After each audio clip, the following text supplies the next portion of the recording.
Hello everyone, आप सब लोगों का स्वागत है साइंस स्टडी यूट्यूब चैनल पे। और मैं हूँ आपका जैस सर। आज हम पढ़ने वाले हैं चैप्टर नंबर 9 साइंस स्टैंडर्ड 10 का लाइट रिफ्लेक्शन और रिफ्रैक्शन के बारे में।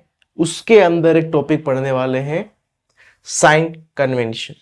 ये टॉपिक जो होता है वो न्यूमेरिकल्स के लिए बहुत इंपॉर्टेंट है।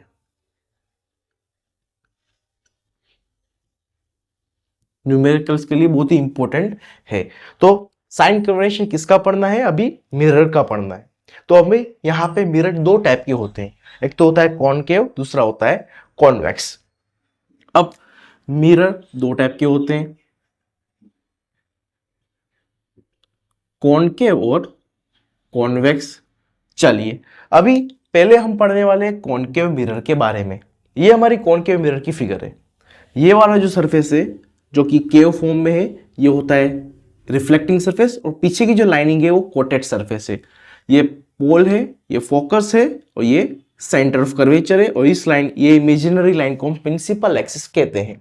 चलिए अभी हमें यहाँ पे थोड़े से वर्ड्स समझने पड़ेंगे जो कि हमारे साइन कन्वेंशन के लिए इंपॉर्टेंट है। एक तो है यू, दूसरा है वी, और तीसरा है एफ। ओके चलिए, अब U का मतलब क्या होता है? U होता है ऑब्जेक्ट के लिए। जो ऑब्जेक्ट होता है ना उसके लिए इस्तेमाल किया जाता है U। तो अगर यहाँ पे मैं ऑब्जेक्ट रखूंगा और यहीं पे रखना पड़ेगा क्योंकि मेरा रिफ्लेक्टिंग सरफेस यहाँ पे, तो ऑब्जेक्ट यहाँ सामने होगा तभी इमेज बनेगा। तो ये ऑब्जेक्ट मेरा यहाँ पे, तो मिरर से कितना दूर है, तो इसलिए मैं U को कहता हूं ऑब्जेक्ट डिस्टेंस। और हमेशा रिफ्लेक्टिंग सरफेस के सामने ही ऑब्जेक्ट होगा। तो यहाँ पे हमारा रिफ्लेक्टिंग सरफेस इस तरफ है तो ऑब्जेक्ट इस तरफ हुआ, तो आपके लेफ्ट साइड हुआ। तो हमारा यू हमें क्या लेना है? नेगेटिव। इसके अंदर कॉनकेव मिरर के अंदर। चलिए अब बात आती है वी की।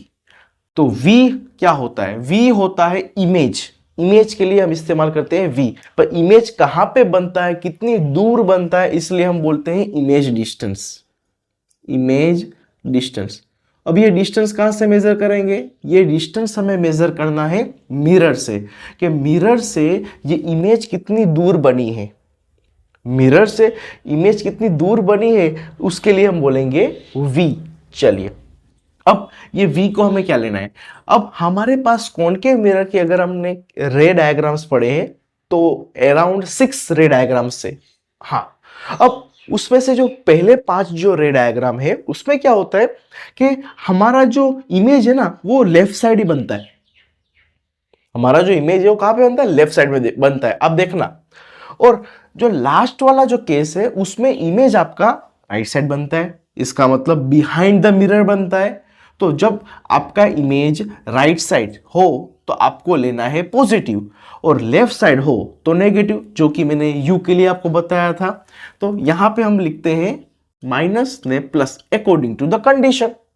ठीक है, जैसा क्वेश्चन में दिया वैसा आपको उस हिसाब से लेना पड़ेगा। अगर left behind the mirror left side है तो plus low, in front of mirror है तो माइनस लो। ठीक, हम सम सॉल्व करेंगे, ज्यादा क्लैरिटी आपको आ जाएगी। अब आते हैं एफ पे। अब आते हैं एफ पे। एफ का मतलब होता है फोकल लेंथ। अब ये फोकल लेंथ कहां होती है?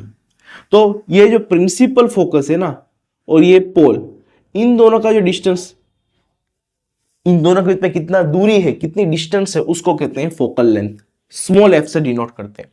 अब फोकल लेंथ नेगेटिव या पॉजिटिव, तो यहां पे आप देख सकते हैं जो फोकल लेंथ है वो भी आपके लेफ्ट साइड में है ना, वो भी आपके लेफ्ट साइड में, क्योंकि रिफ्लेक्टिंग सरफेस यहां पे, फोकस भी यहां पे है, तो फोकल लेंथ भी यहीं पे हुई। फोकस अगर यहां पे तो फोकल लेंथ यहां पे हुई, तो ये भी लेफ्ट साइड हुई। इसलिए इसका मतलब क्या हुआ? ये भी आपको नेगेटिव लेना है। चलिए इतना समझने के बाद अब हम आते हैं कॉन्वेक्स मिरर पे। किस पे आते हैं? कॉन्वेक्स मिरर पे। तो कॉन्वेक्स मिरर का मैं पहले डायग्राम बना देता हूं।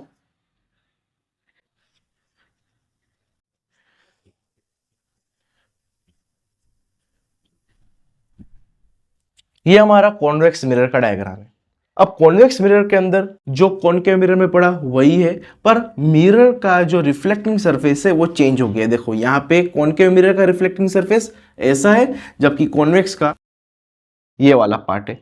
तो इनर पार्ट है ना, जो इनर पार्ट वो कोटेड किया हुआ है। तो अब मैं यहाँ पे तो ऑब्जेक्ट रख नहीं सकता क्योंकि यहाँ से तो कुछ रिफ्लेक्शन होगा नहीं, ठीक है ना, रिफ्लेक्टिंग सरफेस नहीं है ये। यहाँ पे रिफ्लेक्टिंग सरफेस है तो इसका मतलब ऑब्जेक्ट तो यहीं पे होगा। तो ये भी आपके लेफ्ट साइड हुआ, आपके लेफ्ट साइड ये ना देखो। तो यहाँ पे भी आपको u क्या लेना है, u यहाँ पे लेना है आपको नेगेटिव। चलिए पहला कॉन्सेप्ट तो सेम समझ में आ गया। तो इसके हिसाब से क्या होता है, कॉनकेव मिरर हो या कॉन्वेक्स मिरर हो, दोनों में क्या लेना है, नेगेटिव u। और एक चीज चलो समझते हैं, नेक्स्ट चीज क्या है, v। जो v है, v है हमारा, वो होता है इमेज डिस्टेंस। और हमने ये रे डायग्राम में पढ़ा हुआ है कॉन्वेक्स मिरर के कि v जो है उसका इमेज डिस्टेंस जो है मिरर से, वो हमेशा राइट साइड इमेज बनती है। हमारी इमेज हमेशा कहाँ पे बनती है कॉन्वेक्स मिरर में, राइट साइड बनती है रे डायग्राम के अंदर। तो इसका मतलब क्या होता है, पॉजिटिव लेना पड़ेगा। पर थोड़ा सा सिंप्लिसिटी के लिए मैं यहाँ पे v को भी नेगेटिव पॉजिटिव लिख देता हूँ, जिसकी वजह से आपको इजीली दोनों की साइन याद रहेगी, कॉनकेव भी कॉन्वेक्स भी। दूसरा क्या फायदा होगा नेगेटिव पॉजिटिव लिखने से, कि कॉनकेव मिरर में भी मैंने नेगेटिव पॉजिटिव लिखा हुआ है। तो आपको एग्जाम के लिए याद रखने का सिंपल हो जाएगा कि concave mirror convex mirror, u negative, v negative positive, और f वो देखते हैं चलिए। तो कॉन्वेक्स मिरर में हमारा फोकस कहाँ पे, राइट साइड में है। तो distance between focus and pole यहाँ पे हुआ, आपके राइट साइड में हुआ, आपके राइट साइड में हुआ। तो राइट साइड में क्या लेते हैं, प्लस। चलिए तो सिंपली हो गया हमारा, क्या है, कॉनकेव मिरर में u negative, v negative positive, convex mirror में u negative, v negative positive, दोनों सेम हो गया। चेंज क्या हो रहा है, फोकल लेंथ। फोकल लेंथ क्या है यहाँ पे, नेगेटिव, यहाँ पे क्या है, पॉजिटिव। तो यहाँ पे आपके साइन कन्वेंशन जो है वो सिंपली तरीके से याद रहेगी। अगर आपको फिर भी थोड़ा कंफ्यूजन क्रिएट होता है तो एग्जाम के लिए, एग्जाम टाइम पे या जब पेपर आता है, उस पेपर के अंदर जब मिरर का क्वेश्चन पूछा हुआ है तो क्या कर देना है, छोटा सा एक बॉक्स बना दो, यहाँ पे लिख दो u, यहाँ पे लिख दो v और यहाँ पे लिख दो f। कॉनकेव का कॉन और कॉन्वेक्स का COV, कॉन्वेक्स, ठीक है ना। तो क्या है, नेगेटिव नेगेटिव पॉजिटिव और नेगेटिव। चले यहाँ पे नेगेटिव नेगेटिव पॉजिटिव और पॉजिटिव, ये टेबल बन गया, जिससे क्या होगा, आपको दिक्कत होगी नहीं। अब हमें दूसरी दो टर्म पढ़नी है जो कि है ऑब्जेक्ट हाइट और दूसरी है इमेज हाइट।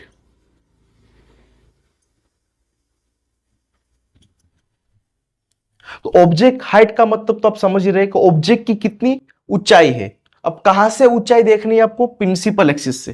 प्रिंसिपल एक्सिस जो सेंटर में, उस पे रखने के बाद उसकी ऊंचाई कितनी है प्रिंसिपल एक्सिस से, वो हुई ऑब्जेक्ट हाइट। अब ऑब्जेक्ट के जो रेज होती है वो जब मिरर के ऊपर गिरेगी तो उसकी वजह से इमेज बनेगी।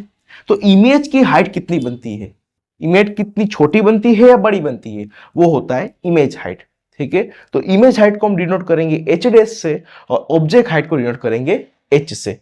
अब यहां पे और एक चीज याद रखनी है, इसमें भी नेगेटिव पॉजिटिव ध्यान रखना है आपको। अगर आपका ऑब्जेक्ट जो है वो अबव द प्रिंसिपल एक्सिस है, अबव द प्रिंसिपल एक्सिस, तो आपको लेना है पॉजिटिव h को। अगर बिलो द प्रिंसिपल एक्सिस है तो आपको लेना है, क्या लेना है, नेगेटिव। ये आपको ध्यान रखना है। हाइट की बात हो रही है, हाइट अगर अबव द प्रिंसिपल एक्सिस है तो पॉजिटिव, हाइट अगर बिलो द प्रिंसिपल एक्सिस है तो नेगेटिव। अब आप बोलोगे सर ऑब्जेक्ट हाइट को लेना है कि इमेज हाइट को लेना है। ऑब्जेक्ट को तो हमेशा हम किस पे रखेंगे, प्रिंसिपल एक्सिस के ऊपर ही रखेंगे, पर उसके बाद जो उसकी इमेज बनती है, उसके बाद उसकी जो इमेज बनती है वो अबव द प्रिंसिपल एक्सिस है या फिर बिलो द प्रिंसिपल एक्सिस है, उस टाइम पे ये आपको काम आ जाएगा। पर जब आप आगे समझ करेंगे आपको ज्यादा क्लैरिटी उस पर आ जाएगी, ठीक है। अब ये पूरा का पूरा जो था वो साइन कन्वेंशन के ऊपर है। साइन कन्वेंशन पढ़ने के बाद अब ये सब चीजें कहां पे इस्तेमाल होती है, न्यूमेरिकल्स में। न्यूमेरिकल्स को सोल्व करने का जो है ना एक फॉर्मूला भी है, तो उस फॉर्मूला को भी साथ में पढ़ लेते हैं, जिसकी वजह से ज्यादा क्लैरिटी आपको आ जाएगी। अब इसके अंदर साइन कन्वेंशन फॉर मिरर पढ़ लिया, कॉनकेव और कॉन्वेक्स दोनों का पढ़ लिया। अभी हमें पढ़ना है मिरर फॉर्मूला। क्या पढ़ना है, मिरर फॉर्मूला। ये भी न्यूमेरिकल्स के लिए है। तो 1/v plus 1/u is equal to 1/f। ये मैंने आपको पहले ही बता दिया कि v क्या है, इमेज डिस्टेंस, u क्या है, ऑब्जेक्ट डिस्टेंस, और f क्या है, फोकल लेंथ। ये आपको फॉर्मूला याद रखनी है। इसका डेरिवेशन हायर स्टैंडर्ड में आपको सिखाया जाता है कि किस तरीके से फॉर्मूला आती है। ज्यादातर केस में ऐसा देखा गया है, u की वैल्यू दी गई होती है, आपको v फाइंड करना होता है, तब आपको इस फॉर्मूला का इस्तेमाल करना है, या फिर f फाइंड करना हो तभी ये फॉर्मूला का इस्तेमाल करो। अब हमें और एक टर्म पढ़नी है जो कि है मैग्निफिकेशन। न्यूमेरिकल्स के लिए बहुत इंपॉर्टेंट है मैग्निफिकेशन।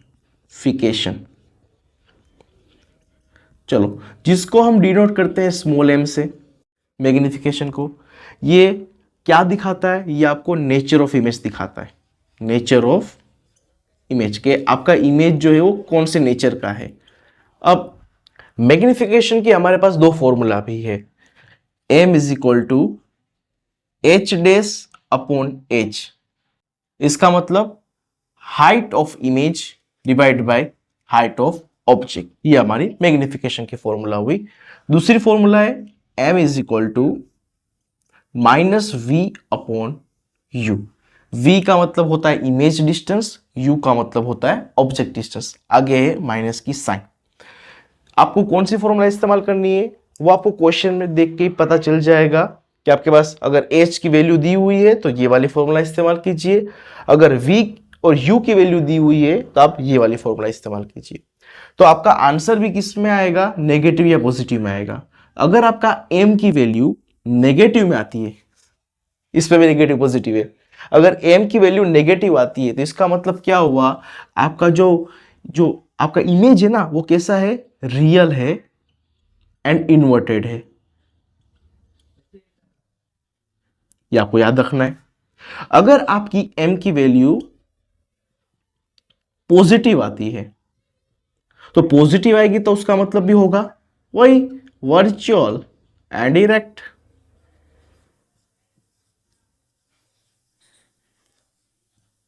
तो ये आपको याद रखना पड़ेगा, जो कि न्यूमेरिकल्स के लिए बहुत इंपॉर्टेंट है।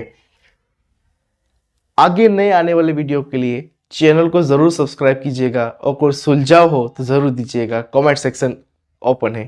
Thank you very much.